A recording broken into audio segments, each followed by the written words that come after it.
夜でも気になる話が揃ったのだ。まずは夏の先頭を走る話から行くのだ。いきなり熱量高いわね。夜なのに球場の空気を引っ張ってくるの。ずるいわ。ずんだもん先輩、こういう季節ネタ好きそうじゃん。じゃあ沖縄から見ていこう。沖縄で夏の高校野球が全国で一番早く始まったのだ。56チームも集まるともう夏の空気なのだ。いきなり暑さも全開ね。去年の王者が優勝旗を返す場面もちゃんと重みがあるわ。開会式ってその瞬間だけでドラマあるよね。キャプテンの先生も背筋が伸びる感じじゃん。浦添高校の緑大勢優選手が最後まで諦めないって誓ったのだ。言葉がまっすぐでグッとくるのだ。そのまま1回戦へ進むのがまた容赦ないわ。気持ちを切らすいとまがないのね。でも熱中症対策がかなり本気だよね。1球場1日2試合にするの、現場の負担を減らす工夫だよ。しかも準決勝と決勝の間に初めて休養日を入れるのだ。休むことも大会の一部になったのは大事なのだ。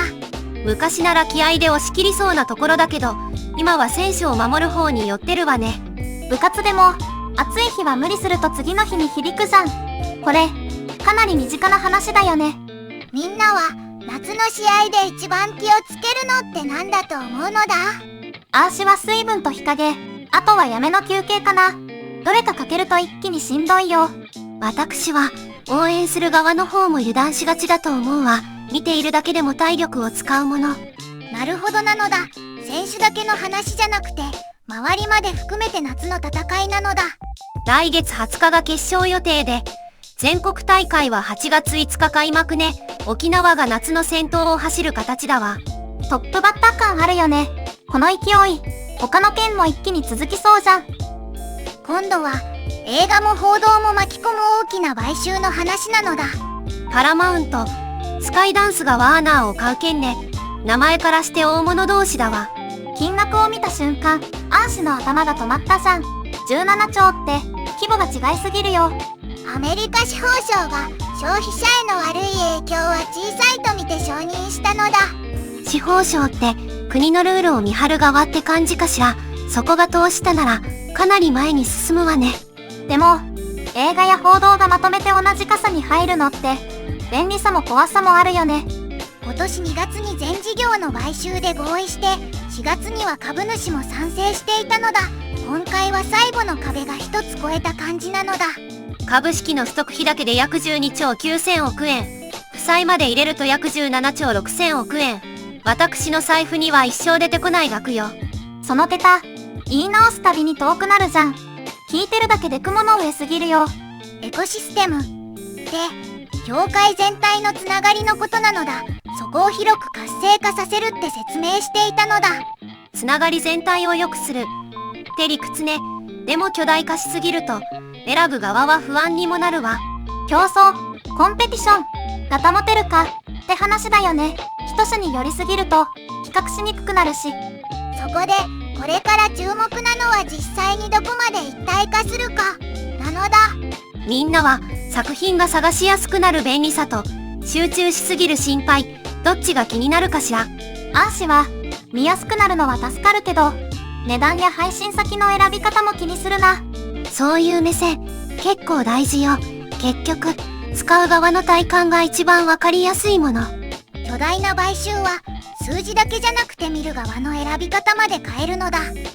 最後は駅の当たり前が変わる話なのだ。徳島県に自動改札が入ったんだ。今までなかったのってなるじゃん。 JR 徳島駅で始発から動き出したのね。全国で唯一の空白が埋まったわ。交通系 IC カードは使えないけど、裏が黒い切符と JR 四国のチケットアプリに対応しているのだ。スマホで QR コードをかざせば通れるよね。朝の駅で手間が減るのは助かるよ。通学で使う人は毎日の流れがかなり変わりそうね。駅長の言葉もやっと形になる感じだわ。切符を入れるかスマホをかざすかで通るのだ。最初は少し戸惑う人もいそうなのだ。コンビニのセルフレジみたいに最初だけこれで合ってるってなるやつだよね。でも一度慣れると戻れないくらい楽になることもあるわ。導入の初日って案外大事よ。駅が便利になると、通学も旅行も気分が変わるのだ。そうそう。毎日使う場所ほど変化がわかりやすいじゃん。みんなの最寄り駅でも気になるよね。切符派かスマホ派かで、使い方の好みも分かれそうね。ここでちょっとだけ鉄道の話を挟むのだ。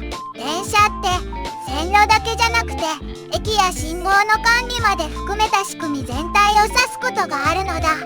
へえ、乗る部分だけの話じゃないのね。思ったより広いわ。そうなのだ。しかも日本では道路に敷いた路面電車は軌道と分けることがあるのだ。同じ乗り物っぽく見えても呼び方が違うんだ。細かいじゃん。鉄道が安全で時刻に正確、省エネって特徴があるのもこの細かい運用の積み重ねなのだ。毎日の移動で頼られる理由がちゃんとあるわけね。駅の改札が変わる話ともちゃんとつながるのだ。今日は沖縄の開幕も巨大買収も徳島の改札も全部動き出す瞬間だったのだ。確かに止まってるより進む感じが多かったよね。気に入ったら高評価を押してくれると嬉しいわ。概要欄のリンクも見てちょうだい。次回もまた一緒に気になる話を追うのだ。じゃあまたなのだ。